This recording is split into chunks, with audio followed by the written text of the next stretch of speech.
I built an $8 million painting company from the ground up. In this video, I'm going to take you through the most important lessons that I've learned over the last decade of building and scaling businesses. No fluff, no BS, just the real things that move the needle the most. Let's dive in. Lesson number 1, grit is your ticket. If you can't handle sucking at something, then you'll never get good at it. When I was starting my business out of college, I had a mentor tell me it might take 5 to 10 years to build something great. And I was like, damn, that's a lot of time. And the truth is, building anything great does take a lot of time. And if you just look around you, how many people have built extraordinary companies? They're rare. And the reason they're rare is because it's really hard and it takes a lot of time. I went into starting my company eyes wide open that this is going to be a long road and it's going to be really hard. And it should be. Building anything great should be hard. And so grit and perseverance are the things that I really developed in the early years when things got really difficult and I felt like quitting. I just didn't quit. And I continued to stick along with it. And I did that long enough to give myself the opportunity and the time to start to build and develop a skill set that resulted in me actually building a great company. And so quite literally, grit and perseverance is your ticket to stay in the game long enough to give yourself the chance to build a skill set to create a great company. Without it, you'll likely quit. Hire extraordinary people and invest in them heavily. Making the right hire isn't the big win. Developing them is. I churned through 7 project managers in the first 3 years of my business. And I did that because I was terrible at onboarding and training employees. And the reason I was terrible at it was initially, I didn't even have a good picture in my head of what a proper training and onboarding system looked like. I made a hire for a project manager position. And in my head, it was like, great. Production's off my plate. And that was the furthest thing from the truth. Making a hire for a position like project manager is just the beginning. Onboarding and training them and developing them so that they thrive in their role is critical and they won't succeed without it. So at first I thought hiring someone was the finish line. And then I realized that's just the starting point. Hiring the right person is just the first piece of the puzzle to building a great team or a great department. Onboarding them and training them really rigorously was completely missing the gap on. And so when I lost my 7th project manager in 3 years, which is a really impressive stat, I made the commitment. I remember talking to Eric on the phone and I was like, man, this next project manager I hire, I'm going all in with them. And I don't care if it takes me 6 months and that's all I do. I'm going to train them so rigorously so that they do project management better than I do it. And that's exactly what I did. It didn't take quite 6 months, but it did take about 3 months. And I spent a lot of time training and developing that person. That person is still with the company today. That was a huge turning point for me in how I viewed onboarding and training and developing someone. And it's forever changed my onboarding process. So the lesson here is, yes, hire the right person is absolutely critical. Be insanely selective in who you choose to hire. But then once you do hire the right person, the real work begins. The real work of onboarding them really thoroughly, training and developing them after onboarding is complete. Training and development doesn't really stop in our company anymore. Hire the right person, pay them extremely well, treat them extremely well, and then train and develop them rigorously. That's how you build an extraordinary team. Invest heavily in marketing. If no one knows about your business is going nowhere. This is advice I'm giving out on a weekly basis.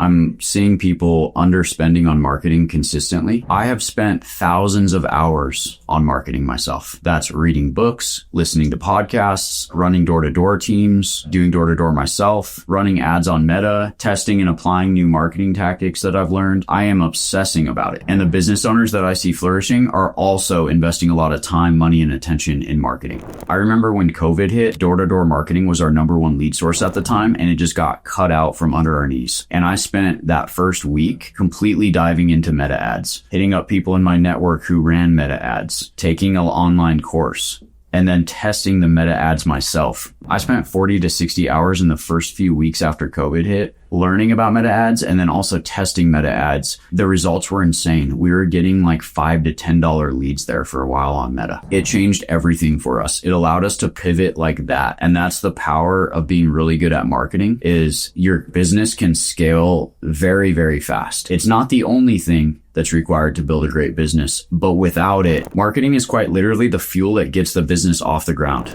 So if you've spent under 100 hours on marketing, I would immediately make this your top priority and keep it your top priority over the long term, because it's one of the key pillars of the business and the business will not grow without it. So heavily invest your time, your money, and your attention in building an amazing marketing mix. Invest even more in yourself. You'll never build a great business if you don't become the person who can lead it. I'm so passionate about this. I have heard this over and over from mentors and from people way further ahead of me in games that I want to win at, is invest in yourself. Pay to be in rooms, pay to put yourself in environments that level your skill set up and level your character traits up. It is the most valuable investment you'll ever make, is investing in yourself. Because when you invest in yourself and you build a skill set or you build character traits, those stick with you forever. They go everywhere you go for the rest of your life.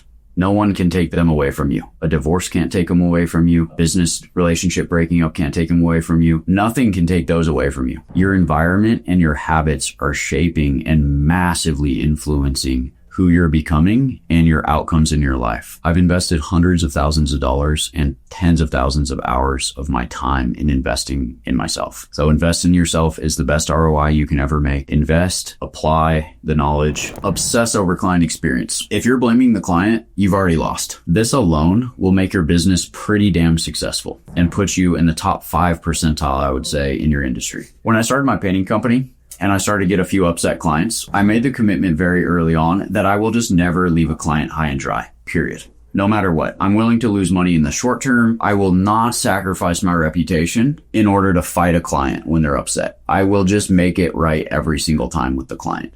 No ifs, ands, or buts about it. And that one commitment I made all the difference. It allowed me to sleep better at night. It made my business more enjoyable and more fulfilling. And it skyrocketed my confidence. My confidence in a sales setting, because I just knew they actually should paint with me, because I'm never going to leave them high and dry. I will always leave them with a great taste in their mouth about my company. I remember on some of the most dramatic instances where a client was upset. Like there was this one time on a Saturday afternoon, I got photos from a client of my crew painting their house in a rainstorm, like an absolute downpour. They were out there spraying. It was terrible. I was mortified. And I picked up the phone and called the client, and rightfully so. He answered the phone and he said, "Hunter, what the is going on here?" And all I could say in that moment was, I don't know.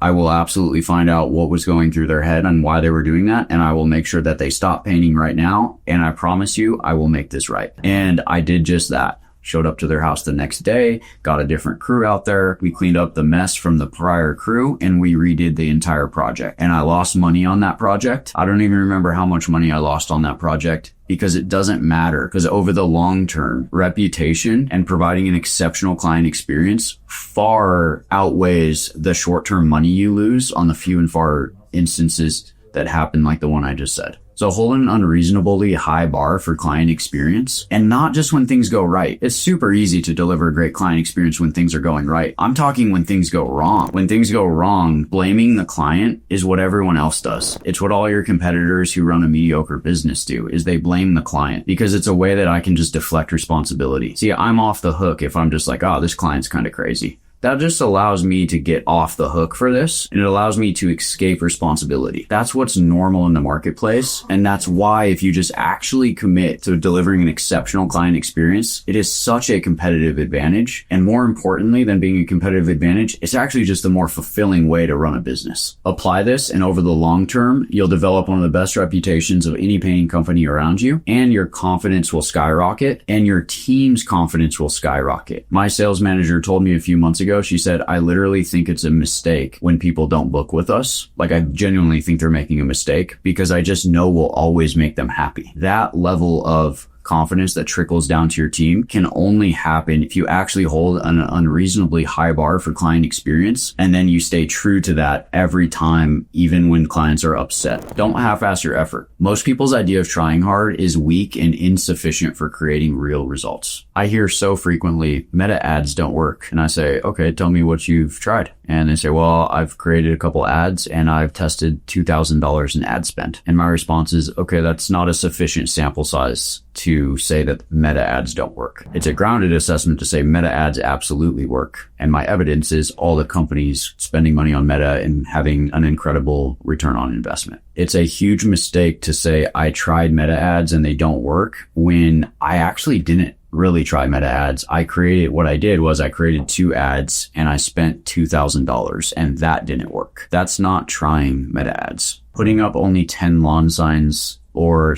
making a couple ads on Meta and spending $2,000 on Meta, that's not a test. The sample size is too small. When you go all in and you put in 10x or 100x the effort and time that the average person puts in, it's unreasonable that you're not going to succeed. Most people's idea of trying is weak. If you want real results, go all in, push harder, 10x, 100x the volume. Play the long game. Your first few years aren't about winning. They're about becoming who you are. When I look back, the early days of the business weren't about how much money we made, how much revenue we did. It wasn't about any of that. It was really about who I was becoming, the skill set I was developing. And I was developing that skill set by getting in a lot of reps.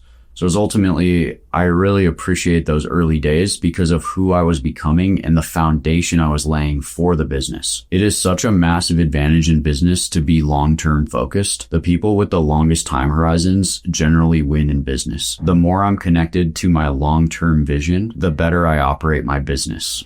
I make better decisions. I'm more strategic. I'm more intentional. I'm not rushed in a hiring decision, for example, because I'm very connected to how the actions I'm taking right now tease up next year and how next year's actions tee up the next year. It's all reverse engineered from the bigger vision, which is years out. I think the natural evolution of this is I see business owners thinking in weeks, and then they develop starting to think in months, and they're climbing up the ladder of having a long-term vision and then transitioning from thinking in months to thinking in years, which is a huge transition. You go from thinking in weeks in the beginning to thinking in months to thinking in years to thinking in decades. And the higher you can climb that ladder, the more advantage you have in business. This game rewards consistency over the long term, and it punishes shortcuts. So the more I can be connected to my long-term vision, the less shortcuts I'll be tempted to take, and the more consistent I'll be in the micro and putting in the work and the reps that need to be put in that ultimately result in me fulfilling my long-term intentions. So if you're early on in your journey, these years are just about building the foundation, and you can't build something great on a weak foundation. So focus on getting the reps in and building a strong foundation. Play the long game. Think in 5 to 10 year increments. That mindset alone will put you in the 1% over the long term. If you want to tap into the playbooks, trainings, and actually work with me and my partners to help scale your painting company, then click the link in the description. We would love to talk.